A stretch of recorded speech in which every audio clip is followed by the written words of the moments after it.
MBA second semester তখন একটা class complete হয়ে গেছে। আমি তাড়া রয়েছে, অফিসে যাব, দৌড়ে দৌড়ে নামছি সিঁড়ি দিয়ে কলেজ ক্যাম্পাসের। আর একটা ছেলে হঠাৎ করে তার সঙ্গে একটা ধাক্কা লাগলো এবং তার কাগজপত্র ছড়িয়ে পড়লো ব্যাগটা। আমি যতটুকু পারলাম হাতে দিতে দিতে বললাম, সরি, দেরি হয়ে যাচ্ছে আমার। ও বললো ঠিক আছে, অলরাইট অলরাইট। আমি তাড়াতাড়ি নেমে চলে গেলাম। পরদিন সকালে একটা বড় ধাক্কা অপেক্ষা করছিল আমার জন্য। ব্যাপারটা প্রথমে বুঝিনি। প্রায় 10-12 জন ছেলে কলেজে চেয়ারে বসে রয়েছে, বেঞ্চিতে, এবং রীতিমতো ভৎসনার চোখে তাকিয়েছিল আমার দিকে। আমি ব্যাপারটা বুঝিনি, কিন্তু হাফ টাইমের পরে দেখলাম প্রায় 10-12 জন ছেলে নেমে এলো, ঘিরে ধরলো, আমাকে ধরে বললো, তুমি এটা কি করলে? ছেলেটা হাঁটতে ভালো পারে না, তাকে তুমি ধাক্কা দিয়ে ফেলে দিলে? হ্যাঁ, কি অবস্থাটা করলে তুমি? নিজের কি বোধ বুদ্ধি নেই? হেন তেন 4-5টা 6টা 8টা এমন সব কথাগুলো বললো। আমি কুকুরে গিয়ে বললাম, না না, ইচ্ছা করে করিনি, বা তারা ছিল। আমি বেশ কিছু কথা বলে তারা চলে গেল। তারপরে আমি ছেলেটাকে, যখন যার সঙ্গে ধাক্কা লেগেছিল, মোটা মতো ছেলেটা, শুধু দেখলাম ছেলেটার একটু ডিফেক্ট রয়েছে পায়ে, এবং আমি তার কাছে কি ক্ষমা চাইলাম, এবং দেখলাম যে একটু পরে সে বলে, ওটস অলরাইট অলরাইট অলরাইট, ঠিক আছে ঠিক আছে। কিন্তু ঘটনাটা সেখানে শেষ হয়নি।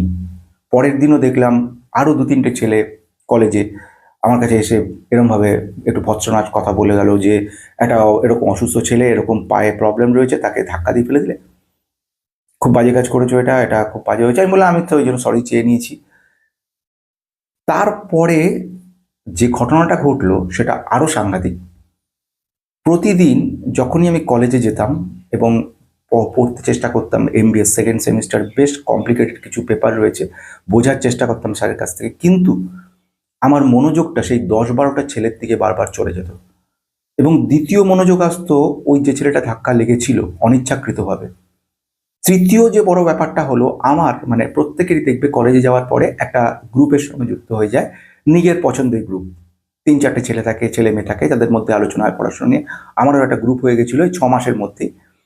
সেকেন্ড সেমিস্টার আমি যেটা বলছিলাম, তারপরে দেখলাম আমিও, তারা কি করলো জানি না অতটা, কিন্তু আমিও আস্তে আস্তে ওই যে গ্রুপটা পরিচিত সেখান থেকে দূরে চলে গেলাম। প্রতিদিন যে স্যার পড়াতেন, আমার শুধু এইটা মনে হতো স্যারের পড়া শেষ হয়ে গেলেই আরও 10-12 জন ঘিরে ধরবে। কোনো সময় আমি সিঁড়ি দিয়ে যখন যাচ্ছি, অনেকটা মানে দূরত্ব রেখে আমি নামতাম, যদি কোনো সময় ধাক্কা দিয়ে ফেলে দেয় আমাকে, প্রতিশোধ নেয়। এই যে ব্যাপারটা হতে থাকলো দিনকে দিন, ভিতরে কিন্তু একটা সাংঘাতিক নেগেটিভ ব্যাপার তৈরি হলো। এবং সবসময় মনে হতো, এই বোধহয় ওরা আমাকে কিছু করবে, এই বোধহয় একটা প্রতিশোধ বদলা নেবে, এই বোধহয় একটা কিছু করবে, যার ফলে আলটিমেটলি ইম্প্যাক্ট পড়লো আমার নিজের। সত্যি কথা বলতে গেলে সেই ছেলেগুলো কিন্তু আর কোনোদিনও বলেনি, তারা নিজের নিজের কাজে ব্যস্ত হয়ে পড়েছিল। যে গ্রুপটার সঙ্গে আমি একটা বন্ধুত্ব রেখেছিলাম, এই বন্ধুত্বগুলো রাখা হয় কিন্তু এমনভাবে, জানবে যে নিজেকে স্বেচ্ছায় গিয়ে বন্ধুত্ব করতে হয় বাকিদের সঙ্গে, কারণ সুযোগটা তাকে নিতে হয়। এই যখন যে কোনো মানুষের, যখন সে মানুষটাকে, বাকিরা, অন্য মানুষরা তার কাছে আসে, জানবে যে তার একটা কিছু আছে, একটা মূল্য রয়েছে, যে কারণের জন্য বাকিরা আসে। গ্রুপে ব্যাপারটা সেটা না। গ্রুপে ব্যাপারটা অবশ্য যে সেরা থাকে তার আশেপাশে সবাই ঘিরে থাকে ঠিকই, কিন্তু নিজেদেরকে বাকিটা সামলে নিতে হয়। দেখা গেছিল আমার সেই সেমিস্টারের যে রেজাল্ট বেরোলো, সেটা কিন্তু অত্যন্ত খারাপ হলো। আমি বরাবরই মোটামুটি প্রথম দিকে থাকার, কিন্তু রেজাল্ট যেটা বেরোলো সেখানে দেখা গেল আমি পুরো শেষের দিকে। মানে খুব অবাক হয়ে গেলাম। কিন্তু এখান থেকে একটা বড় শেখার জিনিস দাঁড়ালো, সেটা হলো গুরুত্ব দেওয়া। ছেলেগুলো কিন্তু তেমনভাবে কখনো এসে বলেনি, কিংবা ওই যে ছেলেটা ধাক্কা লেগেছিল অনিচ্ছাকৃতভাবে, সে কোনোদিন এসে বলেনি আর, কিংবা যে গ্রুপটার মধ্যে রয়েছি সেই গ্রুপটা থেকে পিছিয়ে গেলাম, ওদের থেকে আলাদা হয়ে গেলাম, সবার থেকে আইসোলেট হয়ে গেলাম। কেন হয়েছিলাম জানো? কারণ গুরুত্ব দিয়েছিলাম বাকিদেরকে, গুরুত্ব দিয়েছিলাম ওই গ্রুপটাকে, যারা যখন তখন আমাকে বুলি করার চেষ্টা, কিংবা ভেবেছিলাম অনেক কিছু করবে, এবং এরকম আতঙ্ক তৈরি হয়েছিল যার জন্য দূরে দূরে থাকতাম, কখন কোন সময় ধাক্কা দিয়ে আমাকে ক্ষতি করবে। তারা কেউ কখনো ধাক্কা দেয়নি, কেউ কখনো কিচ্ছু করেনি। তৈরি হয়েছিল একটা ভয়, একটা সাইকোলজিক্যাল একটা ফিয়ার ক্রিয়েট হয়েছিল, যেটা আমার মধ্যে থেকে আমাকে ছোট করে দিয়েছিল। আরেকটা গল্প বলবো এবারে। প্রতিটি গল্প সত্যি ঘটনা, কোনো গল্প বলে না।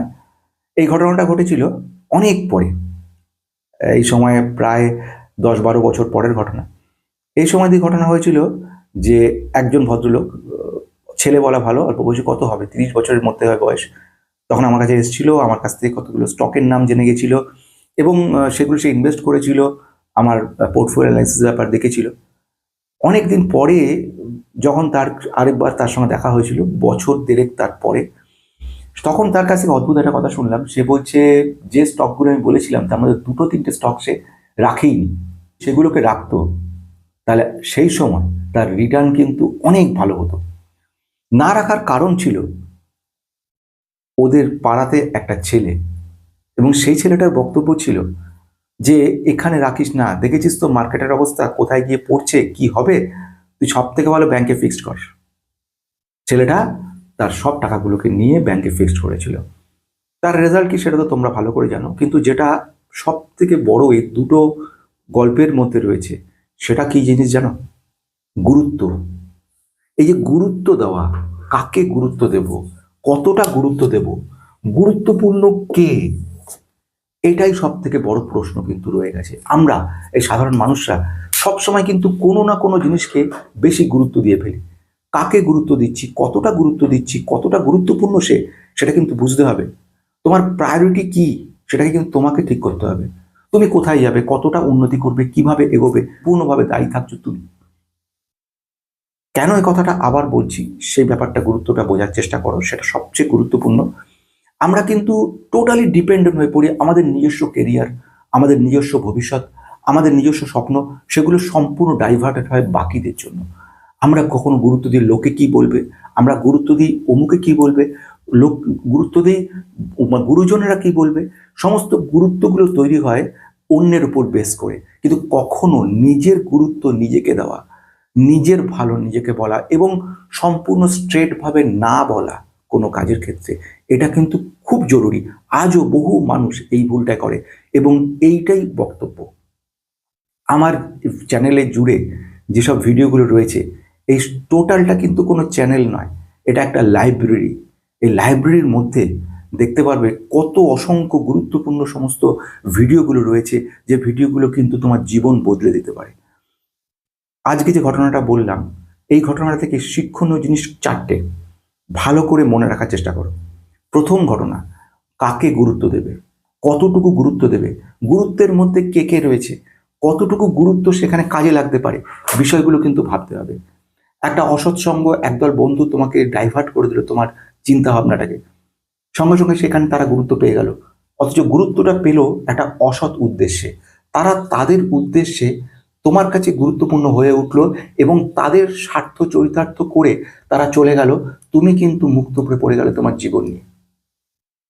ভালো করে ভেবে দেখো দ্বিতীয় ঘটনাটার দিকে, সেখানে এমন ঘটনা ঘটেছিল, একটা বড় ভবিষ্যৎ তৈরি হতে পারতো, একটা কেরিয়ার তৈরি হতে পারতো, একটা চিন্তা ভাবনা তৈরি হতে পারতো, কিন্তু তৈরি হয়নি, কারণ সে বেশি গুরুত্ব দিয়েছে তার বন্ধুকে আমার থেকেও বেশি। তাহলে প্রথম যে সার্কেলটা তৈরি হচ্ছে, এই সার্কেলটায় বসে আছো তুমি। এই সার্কেলটার বাইরে যে সার্কেলটা থাকছে, সেখানে তোমার থাকছে তোমার বাবা, তোমার মা, তোমার ভাই, তোমার বোন। তার উপরে যে সার্কেলটা থেকে যাচ্ছে, সেই সার্কেলের মধ্যে থাকছে তোমার বন্ধু বান্ধব, আত্মীয় স্বজন, যতজন রয়েছে। তার বাইরে আরেকটা সার্কেল রয়ে গেছে, তোমার অপরিচিত মানুষরা সেখানে রয়ে গেছে, অপরিচিত মানুষরা সেখানে বসে রয়েছে। তাহলে তুমি, তোমার বিশ্বাসযোগ্যতা জায়গা হচ্ছে কোথায়? প্রথম তোমার বাবা এবং মায়ের কাছে। এবারে বলি তৃতীয় গল্পটার কথা, তৃতীয় ঘটনাটার কথা।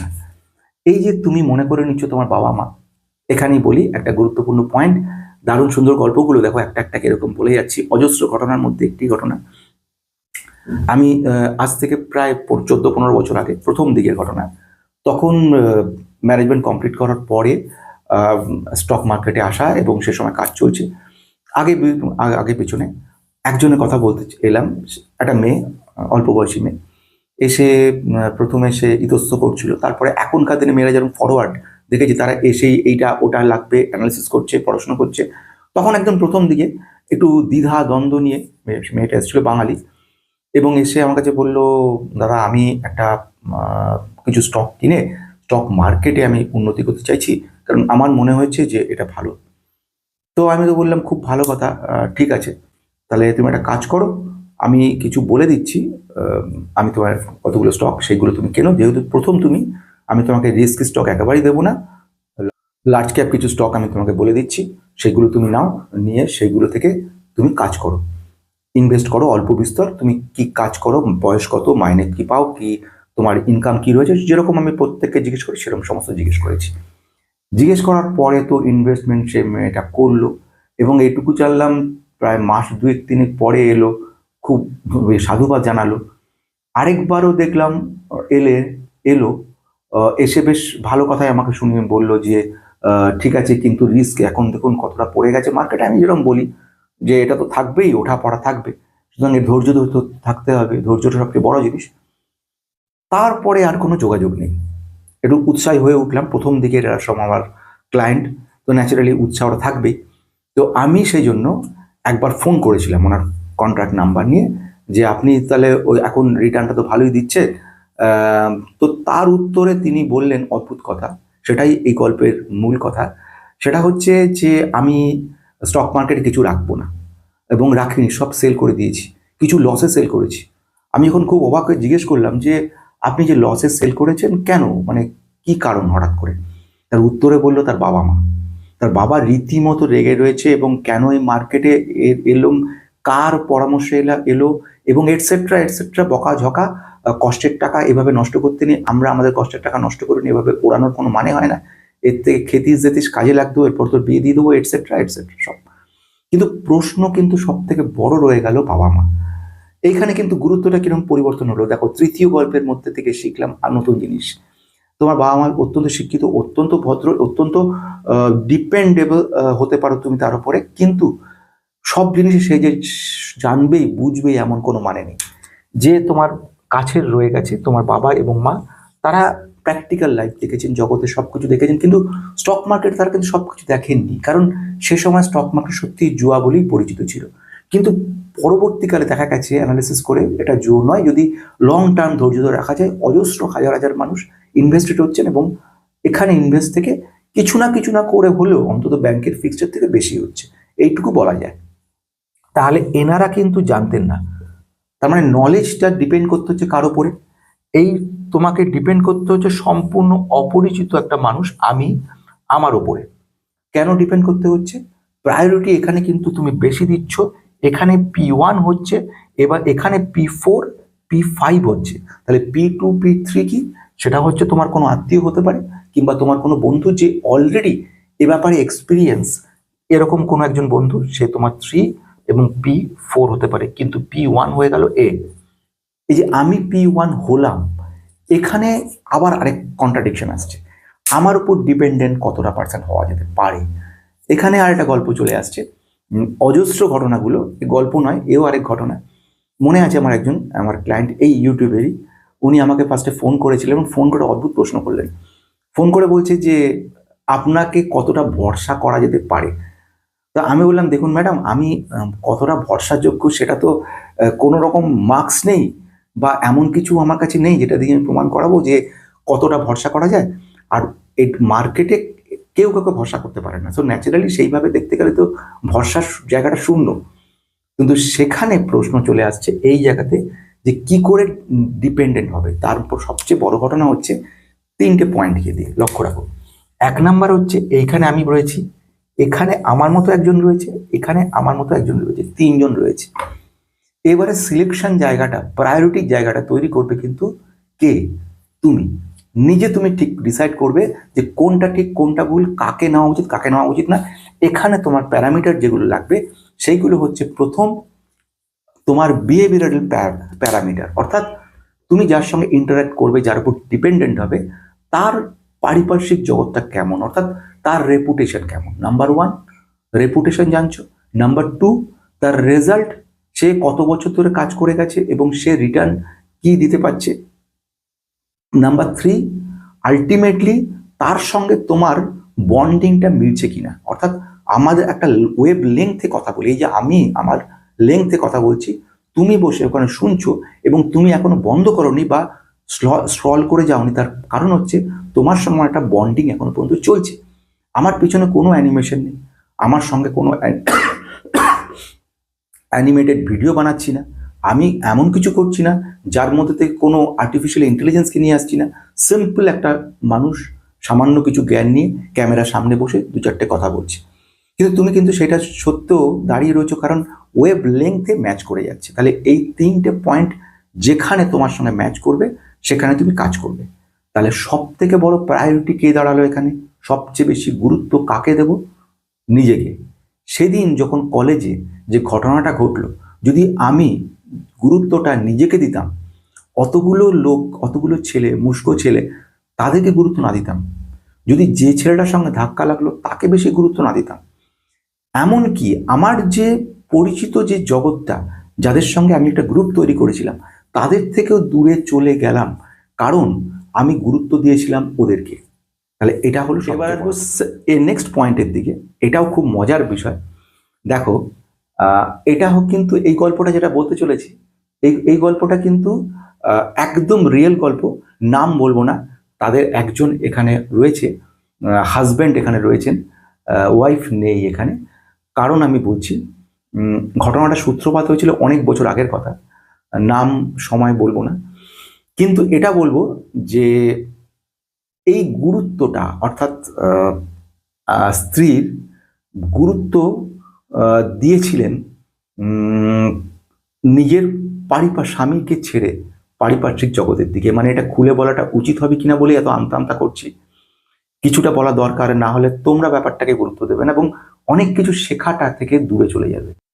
একটা ম্যারিড কাপল, তারা বহুদিনের পুরনো, আমাদের পাড়ার, আমার একেবারে ক্লায়েন্ট নয়, পরিচিত। কিন্তু দেখা গেছিল তাদের মধ্যে খুব ভালো রিলেশন ছিল, দুর্দান্ত বন্ডিং ছিল, একটা এক্সাম্পল ছিল আমাদের সকলের কাছে, গোটা পাড়ার কাছে। কিন্তু হঠাৎ করে তাদের মধ্যে সংসারে সব টুকরো টুকরো হয়ে গেল এবং দেখা গেল একটা অবস্থা যেখানে ভদ্রমহিলা তার বাচ্চাটাকে নিয়ে চলে গেলেন দূরে। এর পেছনে যে সবচেয়ে বড় দুঃখজনক ঘটনাটা ছিল, সেটা হলো মহিলাটি তার আরেক বন্ধুর কাছ থেকে এমন কিছু বিষয় শুনেছিলেন, চারিত্রিক ত্রুটি তার স্বামী সম্পর্কে, যেগুলো আস্তে আস্তে আস্তে আস্তে বিরাট হয়ে গেল। অর্থাৎ এখানে এই সব উনিদেরকে বিশ্বাস করেছিলেন, যার ফলে ইনি তার আপন কাছের মানুষের থেকে দূর হয়ে গেলেন এবং সেই স্বামীর থেকে এমন অশান্তি শুরু হলো, একটা সময় আলাদা হয়ে গেলেন। এই যে সম্পর্কের মারাত্মক ক্ষতি, এটাও কিন্তু এই গুরুত্ব থেকে তৈরি হলো। ঝগড়াঝাটি, অশান্তি, একেবারে মানে ভয়ঙ্কর পরিস্থিতি, এবং তার পিছনে কারণ ছিল তৃতীয় ব্যক্তি। এই তৃতীয় ব্যক্তি শুধু ইনি বলে না, অনেক সময় দেখা যায় মেয়েটার স্ত্রী, মেয়েটার মা হতে পারে, মেয়েটার বাড়ির কেউ হতে পারে, উল্টো দিকে ছেলের পক্ষও হতে পারে, ছেলের মা, কিংবা ছেলের বাড়ির কেউ হতে পারে, কিংবা ছেলের কোনো বন্ধুর হতে পারে। অর্থাৎ দুটো মানুষ, তারা নিজেদের মধ্যে গুরুত্ব না দিয়ে তারা গুরুত্ব যখন তৃতীয় ব্যক্তির উপর দিচ্ছে, তখন সেক্ষেত্রে সংসার ভাঙন অনিবার্য। এটাও কিন্তু গুরুত্বপূর্ণ। এবারে বলবো আমার ঘটনাটা নিয়ে, যে ঘটনাটা আমাকে 6 মাস ক্ষতিগ্রস্ত করেছিল। এই ঘটনাটাও খুব গুরুত্বপূর্ণ। আমাদের যে এক্সাম্পলটা শুরুতে দিয়েছিলাম, সেখানে যে কথাটা বলেছিলাম, 6 মাস পরে যে রেজাল্টটা বেরোলো, রেজাল্টে দেখা গেল আমার রেজাল্ট খুব খারাপ হয়েছে। মানে আমি যে ফেল করে যাইনি, এটাই বিরাট বড় ব্যাপার। এত খারাপ রেজাল্ট, যেখানে আমার প্রথম দিকে নাম থাকার কথা। এবং তার কারণ ছিল আমার ওদের উপর গুরুত্ব দেওয়াটা। এখানে আমার সব থেকে বড় কি হয়েছিল জানো? ক্ষতি, সময়ের ক্ষতি। আমার গুরুত্বপূর্ণ, ভীষণ প্রয়োজনীয় সময়কে আমি কিন্তু নষ্ট করেছিলাম। একটা এক্সাম্পল দিয়ে বলি, আমার এক ক্লায়েন্টের কথা নিয়ে বলছি, অজস্র ক্লায়েন্টের মধ্যে একজন।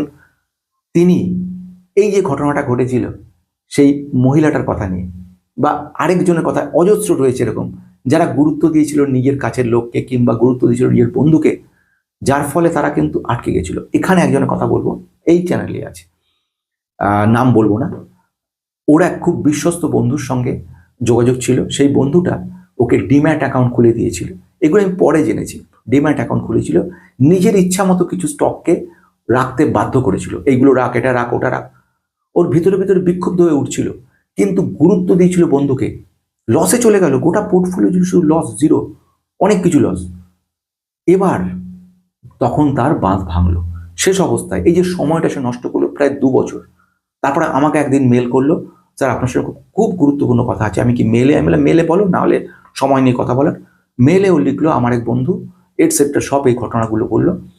তারপরে আমি কথা হয়েছিল ওর সঙ্গে, এবং আমি ওকে পোর্টফোলিও বানিয়ে দিয়েছিলাম। পোর্টফোলিওতে খুশি হয়েছিল, কাজ করছিল, দায়িত্ব পুরো নিয়ে আমি কাজ করছি, নাম করেও চলেছি। কিন্তু একটা প্রশ্ন বহুদিনের ছিল যে আমি একটা তীর ছেড়ে আরেক তীরে ঝাঁপাচ্ছি, বিপদে পড়বো না তো? এই যে ব্যাপারটা, যে সময়টা 2 বছর মূল্যবান নষ্ট করেছিল, এবং পোর্টফোলিও যেগুলো ওর বন্ধু ওকে দিয়েছিল, খুব সম্মানের সঙ্গে বলছি, অত্যন্ত জঘন্য স্টকগুলো ছিল, পেনি স্টক ভর্তি ছিল, যেরকম কনসেপ্ট ওনার ছিল যেটা হয়ে থাকে সেই মতো ওগুলো রেখেছিল, যার ফল এটা হয়েছে। তাহলে এখানে কি হলো? সময়ের ক্ষতি হলো। এবার আসছে আরেকটা ঘটনার দিকে, অজস্র ঘটনার মধ্যে একটা ঘটনা, আমারই একজন ক্লায়েন্টের কথা নিয়ে বলবো। উনি আমার কাছে অনেক দিন ধরে ইনভেস্টমেন্টের কাজ করছে, প্রায় 4-5 বছর ধরে। এবারে কাজ করতে করতে হঠাৎ ওনার কি মনে হলো, ইউটিউবের একজন, নাম বলবো না, তার কাছে গেল এবং সেখানে গিয়ে এই সব স্টক যেগুলো রেখেছিল সেগুলোর অনেক নেগেটিভিটি শুনলো। শুনে সে সেখান থেকে বেরিয়ে গিয়ে একটা এমন পরিস্থিতির মধ্যে পড়ে গেল যে বিশ্বাসটা হারাতে শুরু করলো। বিশ্বাসটা শুধু আমার ওপর না, বিশ্বাস নিজের ওপরে হারাতে শুরু করলো। অর্থাৎ এই যে গুরুত্বটা বুঝতে না পারার কারণের জন্য সে কিন্তু আত্মবিশ্বাস সেটাকেও হারাতে থাকলো এবং ডিপেন্ড করতে পারতো না। যখন আমাকে বিশ্বাস করতে পারলো না ওনাকে বিশ্বাস করতে পারলো না আরেকজনকে, তৃতীয় বিশ্বাস করতে পারলো না, কোনোদিন ঘুরে আমার কাছে এলো। আমি তো খবর পাই, কারণ আমার নেটওয়ার্ক সব জায়গায় রয়েছে। আমি তখন ওনাকে জিজ্ঞেস করলাম, এই এতজনের কাছে গেলেন, তাহলে এরপর আবার আমার কাছে আসার মানেটা কি? বলো, না না, ওদের কাউকে ভরসা করতে পারছি না। আমরা, না না, যেগুলো রেখেছেন সেগুলোর উপর রাখুন না। হঠাৎ তারপর একদিন বোঝা গেল উনি সব সেল টেল করে দিয়ে টোটালি ব্যাংকে ফিক্সড করে রেখে দিয়েছেন, এলআইসি করেছেন একটা বড়। এবার আসবো আরেকটা ঘটনার দিকে, একদম রিয়েল বাস্তব ঘটনা। আমার প্রথম দিকের জীবনের 21-22 বছর বয়সের হবে। আমাদের একটা গ্রুপ ছিল এবং আমার মনে আছে একটা ছেলের কথা, খুব ভালো ছেলেটা, যেটা হয় সাদাসিধে ছেলে।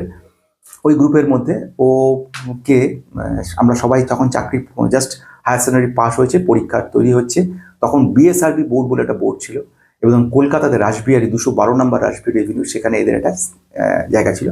আমরা সবাই সেখানে কম বেশি পরীক্ষার জন্য রেডি হতাম, প্রিপারেশান নিতাম, শিয়ালদাতে একসঙ্গে বসে একটা জায়গায় আমরা পড়াশোনা করতাম।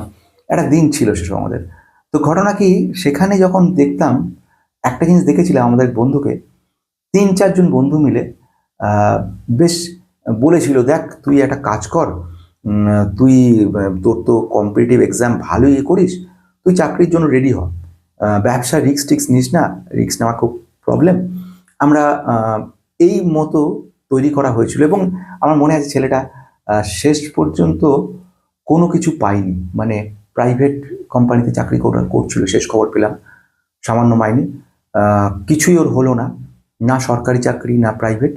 আর যে 3টে বন্ধু ওকে এই পরামর্শগুলো দিচ্ছিল, তারা ব্যবসা করেছে, তারা দুজনে মিলে একটা গ্রুপ করেছে, আরেকজন বাইরে রয়েছে। কিন্তু একটা প্রশ্ন এতদিন বাদে হঠাৎ করে মনে আসছে এই কথাগুলো বলতে গিয়ে, এই যে ব্যাপারটা হলো, এটাকে বলবে ক্যারিয়ারের ক্ষতি। ও আজকে যে ছেলেটা এত মেরিটোরিয়াস ছেলে, ও যদি বিজনেসে যেত, ও যদি ওদের কথা গুরুত্ব না দিত, ও যদি বেশি গুরুত্ব দিত ওর বাবা মাকে কিংবা নিজেকে, নিজের পছন্দ কি। আমরা অনেকেই দেখেছি, আমরা জীবনে দেখেছি যে ভালোবাসে যে সাবজেক্টটাকে, যে জিনিসটা পড়াশোনা করতে চাই, বাকিদের গুরুত্ব দেওয়ার জন্য, মুখ বুঝে থাকার জন্য, অন্যরা বলছে মানে ঠিক বলছে, গুরুজন বলছে মানে সব সঠিক বলছে, যে যেটা বলছে মানে সঠিক বলছে, এই চিন্তা ভাবনা থেকে নিজেকে, নিজের স্বার্থ ত্যাগ করা, নিজের বলিদান দেওয়া, এটা তোমাকে শুধুমাত্র নিজের ক্ষতি করে দিল। এবং জীবনের শেষে গিয়ে তুমি সেটা বুঝতে পারলে কেন প্রতিবাদটা সেদিন করিনি, কেন সেদিন নিজেকে নিজে গুরুত্ব দেয়নি। সবচেয়ে বেশি গুরুত্বের আসল লোক তুমি, তোমার স্ত্রী নয়, তোমার স্বামী নয়, তোমার সন্তান নয়, কেউ না। শেষ মুহূর্ত পর্যন্ত যে থাকবে সে মানুষটা হচ্ছে তুমি নিজে। নিজেকে গুরুত্ব দাও, নিজের সব থেকে বড় নিজেকে প্রশ্ন করো, আমি কি চাই। ওর তার কথা না, নিজের ক্যারিয়ারের ক্ষতি করা না, নিজের পড়াশোনার জন্য অন্যের সে ভয় পেয়ে নিজের ক্যারিয়ার ক্ষতি করা নয়। একজন বললো বলে আমি সেটা শুনলাম, সেটা বলে নয়। বাবা মা বললো বলে ইনভেস্টমেন্ট ছেড়ে দিলাম, সেটা বড় কথা নয়। কোথাও কখনো কোনো কিছু বড় কথা নয়, বড় কথা হলো তুমি। যতক্ষণ নিজেকে অনুভব না করতে পারছো তুমি কে, তোমার গুরুত্ব কতটুকু, ততক্ষণ তোমার জীবনে উন্নতি বলে কিচ্ছু নেই, কিচ্ছু হবে না। যখন থেকে নিজেকে নিজে গুরুত্ব দেবে, নিজের কথা সবচেয়ে আগে জোর দেবে, নিজেই সব সেটাকে মনে করবে, ততক্ষণ পর্যন্ত তুমি কিছু করতে পারবে না। নিজেকে ভাবো, শেষ মুহূর্তে সব থেকে বন্ধু সবচেয়ে বড় তুমি তোমার বন্ধু, তোমার বন্ধু কেউ নেই, তোমার আপন বন্ধু হচ্ছে তুমি। অজস্র উদাহরণ রয়েছে, বড় বড় বন্ধুরা যারা অনেক কাছের, তারা শেষ পর্যন্ত ডুবিয়ে দিয়েছে। এমনই বন্ধু ছিল যার জন্য দুটো বছর নষ্ট করেছিল একজন, যে আজকে আমার ভিডিও দেখছে, এমনই একজন। তাহলে কি হলো ঘটনাগুলো? একটু ভাবো, ভাবার চেষ্টা করো। গুরুত্ব কাকে দেবে, কেন দেবে, কোন কারণে দেবে, কোন কোন ক্ষতি আমরা তৈরি করছি। 1 নম্বর, আর্থিক ক্ষতি করছি। আমি ইনভেস্টমেন্ট করতে গিয়ে আমার দেখা গেছে এত বছর লস হয়েছে। আমি কেরিয়ারের ক্ষতি করেছি। অবছর আগে ভেবেছিলাম যে ব্যবসায় লাগবো এবং সেখানে ব্যবসায় কাজে দেবো, সেটা না করে বন্ধুদের কথা শুনে চাকরি, না প্রাইভেট না পাবলিক, কোনোটাই কিছু হয়নি। আত্মবিশ্বাসের ক্ষতি হয়েছে। যে মানুষটা ইনভেস্ট করতে গেছিল 3 জায়গায়, 3 জনের কাছে ঘুরেছে, ঘুরে গিয়ে কোনো জায়গাতে সে স্কোপ পায়নি, নিজের আত্মবিশ্বাস শেষ করেছে। সময়ের ক্ষতি করেছে, 3 বছর 4 বছর 5 বছর লাগিয়েছে এমন কাজে যে কাজটা তার পছন্দই না, কোনো কালে পছন্দ করেনি। যে জীবনটা, গোটা জীবন শেষ হয়ে গেছে, জীবনের শেষ মুহূর্তে এসে সে উপলব্ধি করতে পেরেছে গোটা জীবন মহামূল্যবান, জীবনের প্রতিটা দিন সেগুলো সব নষ্ট করেছে শুধু গুরুজনের কথা শুনে, হয় বাবা কিংবা মা কিংবা আত্মীয় স্বজন কিংবা কারুর না। অথচ নিজেকে নিজে কখনো প্রশ্ন করেনি। আজ এই মুহূর্তে শেষ কথা যদি বলি, আয়নার সামনে দাঁড়িয়ে নিজেকে নিজে প্রশ্ন করো আমি কি চাই। যতক্ষণ এই প্রশ্ন নিজেকে না করবে ততক্ষণ পর্যন্ত তোমার উত্তর নেই, ততক্ষণ তোমার মুক্তি নেই। সুতরাং শেষ কথা, গুরুত্ব যদি দিতে হয়, সবচেয়ে বড় গুরুত্বর আসল মালিকানা নিজে। নিজের বুদ্ধিকে খাটাও। কাকে সত্যি বিশ্বাস করা যায় এই জগতে, নিজে উত্তর চলে আসবে। যখন সে উত্তর চলে আসবে, পৃথিবীর সবচেয়ে সুখী মানুষ তুমি হবে। আমি সঠিক কথা বলছি, তুমি।